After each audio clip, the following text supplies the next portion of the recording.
अस्सलामुअलैकुम नाजरीन, showbiz click channel में खुश आमदीद। ड्रामा सीरियल मेहरपोश की एपिसोड 7 की प्रोमो नशर कर दी गई है, जिसमें आप देखेंगे कि मेहरू बहुत ही दुखी होती है। मेहरू की वालदा मेहरू से कहती हैं कि कसूर हमारा था मेहरू, तुम्हारा नहीं। तुम्हें किसी को कुछ साबित नहीं करना है, तुम खुद को कसूरवार समझना बंद करो। दूसरी तरफ शकीला अपने बेटे से कहती है, बहुत मुख्तलिफ औरत हूँ मैं, नहायत जिद्दी और हट धर्म। मैं जो सोच लेती हूँ बस सोच लेती हूँ, और मैं मेहरू के घर तुम्हारा रिश्ता मांगने जाऊंगी और उसी से तुम्हारी शादी होगी। शकीला के बेटे को अपनी वालदा की बात पर बहुत गुस्सा आता है। वो मेहरू से शादी नहीं करना चाहता।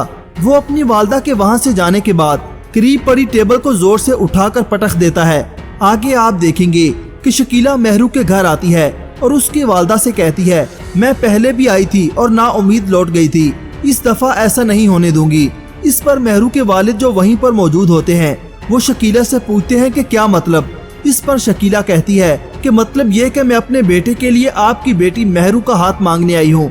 दूसरी तरफ शाहजहां बहुत शर्मिंदा है कि उसकी वजह से मेहरू को तलाक हो गई, इसलिए वो एक मर्तबा फिर नईम के पास जाता है और उससे कहता है कि मैं मौलवी साहब के पास गया था, मैंने उनसे पूछा था अगर आपने एक बार तलाक दी है तो वो तलाक नहीं हुई है, तलाक के लिए 3 तलाकें देना जरूरी होती हैं, इसलिए आपके पास मौका है मेहरू जी से दोबारा रुजू करने का। इस पर नईम जो गुस्से में खड़ा शाहजहां की बातें सुन रहा होता है, अब वो शाहजहां से कहता है कि अगर मैं रुजू ना करना चाहूँ तो। इस पर शाहजहां नईम के आगे हाथ जोड़ता है। नईम शाहजहां के वहाँ पर आने और इस तरह मेहरू के लिए हाथ जोड़ने पर आग बगोला हो जाता है और वो गुस्से में मेहरू के घर पहुँच जाता है। वहाँ पर मोहल्ले के लोग जमा हो जाते हैं। नईम गुस्से में मेहरू से कहता है, कभी मेरे पास अपने बाप को भेजती हो, कभी अपने यार को भेजती हो, शर्म नहीं आती तुम्हें। लेकिन आज मेहरू बिनते जहांजेब, मैं तुम्हें तलाक देता हूँ। वो ये अल्फाज 3 मरतबा कह देता है। ये सुनकर मेहरू और उसके वालिदैन के पैरों तले से जमीन निकल जाती है।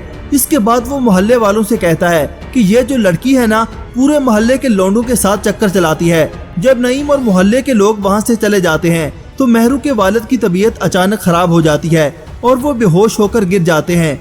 मेहरू दूर खड़ी होती है। अपने वालिद को देखकर वो दौड़कर उनके पास आती है। मेहरू की वालदा और उसकी बहन उसके वालिद को संभालने की कोशिश करती हैं। क्या मेहरू के वालिद बच जाएंगे या उनकी मौत हो जाएगी? अपनी राय का इजहार कमेंट सेक्शन में जरूर कीजिएगा। अल्लाह हाफिज।